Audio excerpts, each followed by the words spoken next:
안녕하세요. 주의사항의 김주희입니다. 오늘 인공지능의 복사본이 될 것인가, 인간 지성의 원본이 될 것인가. 우리 모두 인공지능의 백신을 맞았는데 아무도 똑똑해지지 않았다고 이렇게 아주 엄청난 제목의 책을 들고 나타나신 유영만 교수님인데요. 언제나 유 교수님은 책을 낼 때마다 이 책의 핵심과 본질이 사실은 다 담겨 있거든요. 이 책 제목 안에. 근데 나름의 문제의식이 들어있다고 생각은 하지만 이번 책도 예외는 아닌 것 같아요. 사실은 제목을 보고 깜짝 놀랐어요. 이 통찰, 성찰, 그리고 그가 가지고 있는 문해력, 너무 놀라운데요. 오늘은 이 책 이야기를 좀 나눠보도록 하겠습니다. 안녕하세요. 교수님, 제 질문 이해하셨죠? 네. 네. 질문이었어요? 쑥 들어왔네. 쑥 들어와 버렸어. 다시 한번 제목 아무도 제목이요. 똑똑해지지 않았다. 여기에 네, 제가 문제의식이 들어있는 것 같다. 모든 책의 제목이 사실은 이제 여러분 아시겠지만 이제 마케팅이나 브랜딩 포인트에서 제목을 보면 80에서 90% 이상이 책 제목이거든요. 그렇죠. 제목을 잘 짓는 방법은 딱 한 가지 방법밖에 없어요. 제목을 걸어야 되거든요. 인공지능은 스마트해지는데 인공지능을 활용하는 사람들은 스튜핏해지고 있지 않을까? 그래서 이제 인공지능 코로나 백신 맞아도 코로나에 걸리듯이 인공지능 백신 맞으면 인공지능처럼 우리가 똑똑해져야 되는데 왜 날이 갈수록 인공지능은 똑똑해지는데 인간은 멍청해질까라는 문제의식을 가지고 이제 모두 인공지능 백신 맞았는데 아무도 똑똑해지지 않았다라는 이제 정말 기상천외한 제목을 썼더니 사람들이 제목은 좀 길지만 이 시대를 대변하는 가장 강력한 어떤 화두가 이 제목에 담겨 있다 이런 말을 많이 들어본 적이 있습니다. 네. 너무 편리해서 비서를 대체할 정도예요. 이 편리함을 쫓다 보니까 나의 인텔렉츄얼 파워라고 할 수 있는 지성은 사라져버리고 불편함을 견디면 지혜가 피어난다 이렇게 되었는데 이 불편함을 견딜 용기가 안 생겨요.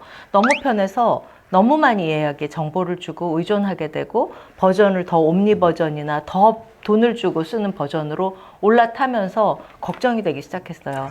이게 이제 가장 심각한 문제가 뭐냐면요. 이제 우리가 옛날에 이렇게 물음표가 생기면 느낌표를 찾기 위해서 이제 여행을 떠났었거든요. 그쵸. 도서관으로도 가보고 친구한테 전화도 걸어보고 이것저것 가까이 있는 책도 찾아보고 그러니까 물음표와 느낌표 사이에 이렇게 거리가 있다는 얘기는 뭐냐면 궁금한 게 생기면 바로 해소가 되지 않잖아요. 그러니까 그 궁금함을 해결하기 위해서 막 찾아보고 궁리에 궁리를 거듭하고 생각을 했었는데 요즘에는 이제 물음표가 생기면 바로 어디로 갑니까? GPT한테 가서 바로 물어보잖아요. 요즘은 그러면 이제 재미나이. 물음표와 느낌표 사이 거리도 없어졌을 뿐만 아니라 물음표가 느낌표를 주지 않고 인공지능이 뭐를 주냐면 느낌표가 이렇게 두 가지 부분으로 돼 있잖아요. 위에 긴 머리에다 밑에 점이 찍혀 있잖아요. 위에 있는 머리, 대가리는 떨어져 나가고 밑에 점만 찍어줬어요. 마침표만. 와우. 그러니까 인공지능이 우리한테 마침표를 쫙 주거든요. 그래서 그 마침표를 먹고 사는 인생들은 이제 곧 마치게 되는 거죠. 죽는 거죠. 사료를 먹고 그러니까, 죽어버리는. 그러니까 사유 기능이 없어지는 거예요. 그래서 궁리에 궁리를 거듭하고 머리를 써서 사유 기능이 살아 있었는데 이제는 인간이 궁리를 하지도 않고 사유하지도 않고 그러니까 뇌가 썩는다고 그러잖아요. 뇌 썩음. 네, 그래서 이것이 우리가 갖고 있는 심각한 문명의 위기, 인류의 위기라고 생각해요. 그래서 맞아요. 이제 사람들이 편리함에 의존하면 의존할수록 우리의 삶이 편안해지고 그러면서 이제 안락사로 가는 지름길을 가는 거죠. 네, 그래서 이제 사람들의 머리가 이제 베개 벨 때 필요하고 일시적으로 멋져 보이는 그런 효과들이 좀 있는 것 같긴 해요. 우리 여기 그 스테이지 디자이너 우리 월드스타 마루 MC도 어찌 보면 어떤 날은 로봇하고 그가 가진 컨텐츠가 대체해서 몇 개 국어를 쓰면서 그의 자리를 빼앗아 버릴지도 모르겠어요. 그런 생각 해본 적 있어요? 그런 생각 해본 적 있는데 교수님의 책을 보고 강의를 들으면서 모범생. 나는 컨텐츠 제대로 가고 있죠? 이렇게 좀 안심이 되는 부분이 있더라고요. 어떤 면? 왜냐면 그 키워드 맥락적 사유라는 거에서 책 많이 읽었네. 와, 그거는 현장을 이제 제 코인 컨퍼런스 때 강의할 때도 갔는데 현장을 거의 이렇게 계속 디텍터를 하고 계시더라고요. 계속 그대도 던지고 받고 던지고 그대도. 받고. 사람들은 모르죠. 근데 이제 이렇게 던지고 받고 볶고 아니면 자르고 붙이고 자르고 붙이고 그걸 보면서 맥락적 사유라는 걸 그 키워드를 받으면서 나는 없어지잖아요. 없어지지 않겠구나. 그 역시 대체될 수 없는.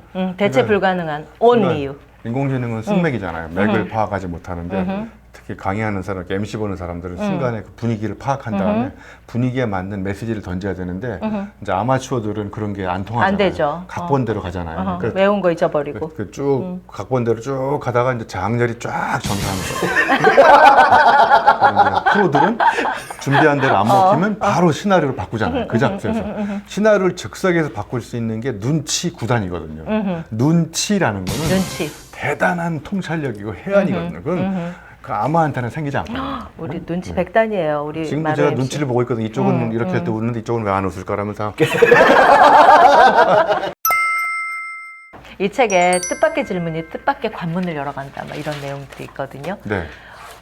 우리가 질문할 때는 최씨 그냥 알아서 적당히 답을 줄 수도 있는데 100권 이상의 책을 쓴 교수님이 프롬프트 질문을 하면 최씨 떨 것 같아요. 너무 무서운 질문이다. 이런 질문 한 사람 없었는데 이거 뭐지 하고 당황할 것 같은데 실제로 이런 말을 하는 교수님도 책을 많이 쓰시잖아요. 책을 그죠? 쓰는데 써도 주는 답이 저한테는 이렇게 만족스럽진 않거든요. 않죠. 근데 이렇게 와 정말 내가 중노동에서 찾아야 될 기본적인 데이터나 이런 것들을 찾아주는데 그것으로 저는 만족하면 거기서 끝나지만 그런 데이터를 기반으로 저는 추가적인 이제 질문을 던지거나 거기다 저의 생각이나 아이디어를 추가시키는데 질문을 잘하는 게 저한테는 이 인공지능 시대의 가장 중요한 능력이라고 생각해요. 그래서 질문을 어떤 질문을 던지는지에 따라서 왜냐면 일단 내가 이 GPT에 들어가면 인공지능이 긴장을 하거든요. 뭐 예를 들면 뱃살과 비무장지대는 무슨 관계냐. 그러면 이제 배에 힘줄 줘야지. 인공지능이 벌벌 떨다가 뱃살은 상반신과 하반신에 걸쳐 있는 무책임한 비무장지대다. 이런 거라든지 GPT한테 손가락이 왜 10개입니까? 물어보면 GPT가 뭐라고 대답할까요? 우리 한 번도 손가락이 10개인지를 궁금하지 않았잖아요. 그럼 GPT한테 질문하면 GPT는 아주 틀에 박힌 답을 써갖고 와요. 나를 눈물 나게 하는 감동적인 답을 없어요. 쓰잖아요. 근데 한민복 시인이라고 있어요. 시인. 그분이 성선설이라는 시를 썼는데 이렇게 썼어요. 손가락이 10개인 것은 태아가 엄마 뱃속에서 몇 달 은혜 입나 손꼽아 기다리다 10달째 나와가지고 손가락이 10개가 됐다는 거예요. 이런 상상력은 AI는 생각해낼 수 없는 거죠. 그러니까 우리가 AI를 쓰지 말자는 게 아니라 결론부터 얘기하면 AI를 잘 쓰되 AI에만 너무 의존해가지고 AI가 주는 답에 만족하고 침 흘리고 감탄사만 연발하지 말고 AI가 주는 데이터를 끌어다가 거기다가 나의 에피소드, 나의 실패 사례, 나의 경험적 통찰력 이런 것들을 추가하면 그게 이제 킬러 콘텐츠가 되는 거죠. 그렇죠. 그러니까 저 뒤에서 제가 얘기하려고 했는데 벌써 얘기 나왔으니까 이제 앞으로 세 사람이 나와요. 세 사람. AI를 안 쓰는 사람. 이 사람은 이제 경쟁력이 없어요. 왜냐면 어마어마하게 AI가 효율성을 높여주거든요. 성과를. 그 다음에 이제 AI만 쓰는 사람이 있어요. 이 사람은 AI의 노예가 되겠지 뭐. 사고의 위주화를 시켜가지고 AI의 사고에 종속당한 사람. AI의 사고의 식민지로 사는 사람. 세 번째는 AI를 쓰되 활용하되 말씀드렸듯이 플러스 거기다가 자기 데이터를 추가시켜 자기의 통찰력 그래서 킬러 콘텐츠를 만들어요.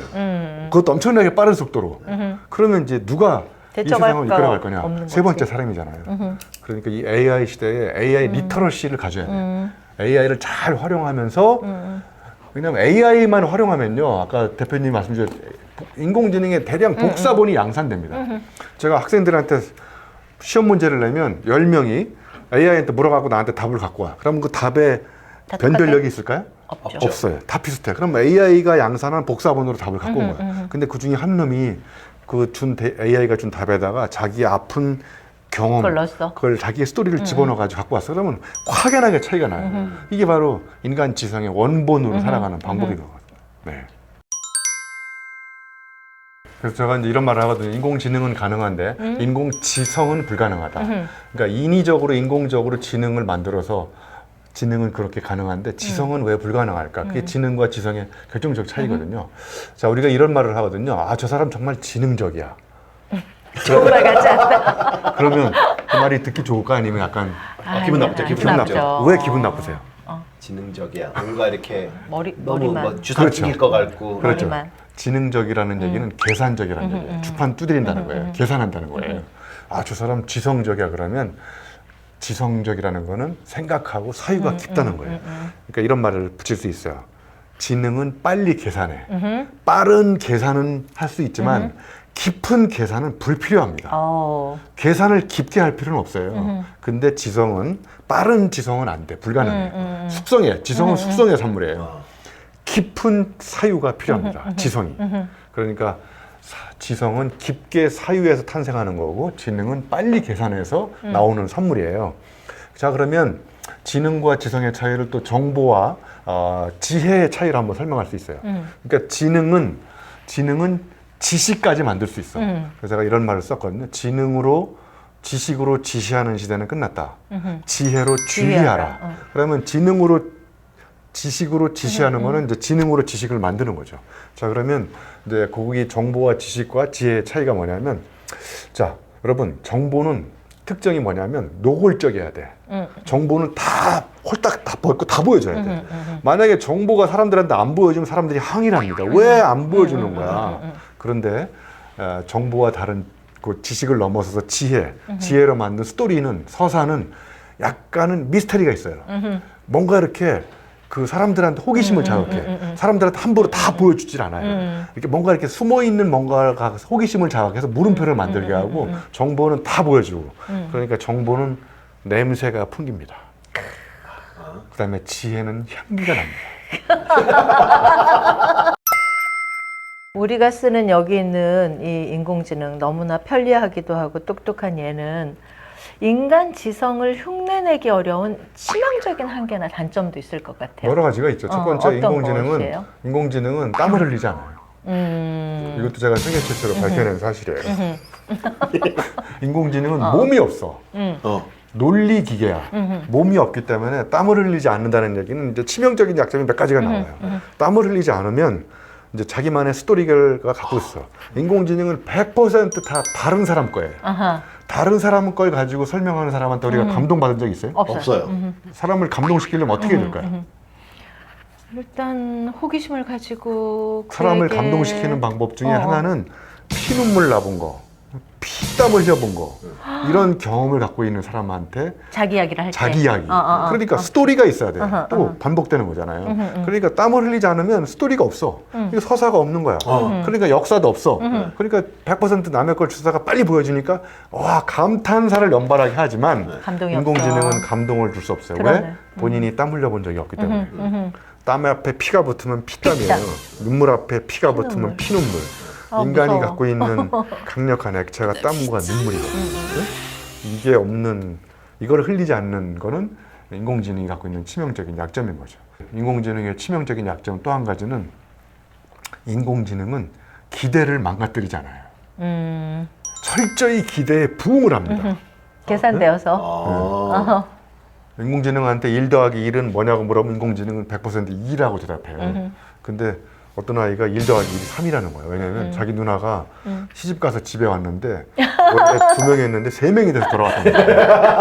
한 명 더 나아가지고 왔어. 그러니까 둘이 합쳐서 3을 만들었다는 거예요. 그러니까 이런 엉뚱한 답. 그러니까 인공지능은 유머러스하지 않아요. 물론 이제 세상에는 유머를 주워다가 이제 유머를 흉내를 내겠지만 이렇게 뜻밖의 답을 사람들한테 던져주면 인공지능은 사람은 이제 왜 사과 10개 중에 사과 10개 중에 3개 먹으면 7개 남는다 그러는데 아무도 웃지 않잖아요. 근데 마루님 아들이 예를 들면 딸내미가 아빠 사과 10개 중에 3개 먹으면 3개 남는다. 왜냐면 엄마가 그러는데 먹는 게 남는 거라고. 그러면 이제 재밌죠? 빵 터지죠? 왜 빵 터졌냐면 뜻밖의 답이잖아요. 뜻 안에 있는 답이야. 인공지능은 뜻 안에 있는 답만 쫙 갖다 줘. 근데 사람은 기대를 가끔 저버리거든요. 이 기대를 저버린다는 게 unexpectedness예요. 기대를 망가뜨림. 이게 바로 사람을 재밌게 빵 터지게 만드는 유머고 거기에 놀라운 상상력이 숨어 있는 거죠. 이런 인공지능 시대가 올수록 이제 제가 간간히 도 말씀드렸지만 이제 가장 중요한 능력이 질문하는 능력이거든요. 호기심을 가지고 질문하는 능력. 그러니까 질문을 어떻게 하는지에 따라서 질문이 관문을 바꾸거든요. 그러니까 여러분이 질문을 바꾸지 않으면 여러분이 얻을 수 있는 답도 안 바뀌거든요. 봐보세요. 물음표가 이렇게 밑으로 잡아 당기면 느낌표가 되잖아요. 네? 그러니까 물음표가 바뀌어야 느낌표가 바뀌는 거거든요. 근데 사람들은 물음표는 바꾸지 않고 어제와 다른 느낌표를 찾으려고 헤매고 있거든요. 저는 그거는 물음표를 잡아 당기면 느낌표가 되니까 아 느낌표도 물음표가 낳은 자식이에요. 놀랍게도 물음표는 곡선입니다. 물음표는 느낌표는 직선이고. 그러니까 세상은 원래 곡선이었었어요. 그 책이 뭐였지? 우리 그 곡선으로 곡선으로 승부하라. 승부하라. 네. 그러니까 원래는 다 곡선이었었는데 이게 직선으로 쫙 바뀌면서 인류 문명이 불행해진 것처럼 인공지능 시대 여러분이 답만 찾지 마시고 어제와 다른 물음표를 던져야 돼요. 물음표가 느낌표를 바꾸고 여러분 이 물음표가 여러분의 인생에 있어서 엄청나게 중요한 그 삶의 원동력이 되기도 하고 호기심을 만들어 나가는 가장 강력한 관문이 되기도 합니다. 그리고 이제 저는 여러분이 또 인공지능 시대 가져야 될 두 번째 능력은 타인의 아픔을 가슴으로 사랑하는 능력. 아 맞아요. 그거 너무 공감 중요한 능력. 거야. 근데 여기서 중요한 거는 이제 머리로 생각하는 능력이 아니라 가슴으로 타인의 아픔을 사랑하는 능력이 제일 중요한 거예요. 질문하고 타인의 아픔을 가슴으로 사랑한 다음에 공감하는 거. 아픔을 이제 갖고 있으면 그냥 가만히 있지 말고 타인의 아픔을 치유하기 위해서 이제 밤잠을 안 자고 아이디어를 내는 능력이 상상력이거든요. 그런 이제 상상력을 갖고 있으면 이제 세상이 잘 풀리는 게 아니라 상상력으로 나온 아이디어가 이제 세상을 바꾸지 않잖아요. 그럼 아이디어를 이제 문제 상황에 몸을 던져서 맞아. 적용하면서 내 몸에 나도 모르게 남아있는 흔적과 얼룩이 바로 뭐냐면 그게 이제 아리스토텔레스가 얘기하는 실천적 지혜인 거죠. 결국 이 지혜까지 갖고 있으면 인공지능 시대에 여러분이 인공지능한테 대체당하지 않는 고유한 사람이 될 거라고 저는 믿어 의심찮아요. 누구보다도 주의사항 주의 코치에게 가장 소중했던 시간이었습니다. AI 시대 인간을 인간답게 만드는 힘은 결국 질문하는 능력과 지성이라는 것을 다시 한번 깨닫게 해주셨는데요. 지금 다시 인간을 복원할 시간입니다. 오늘 함께 해주셔서 너무 감사합니다. 네, 고맙습니다. 감사합니다. 감사합니다.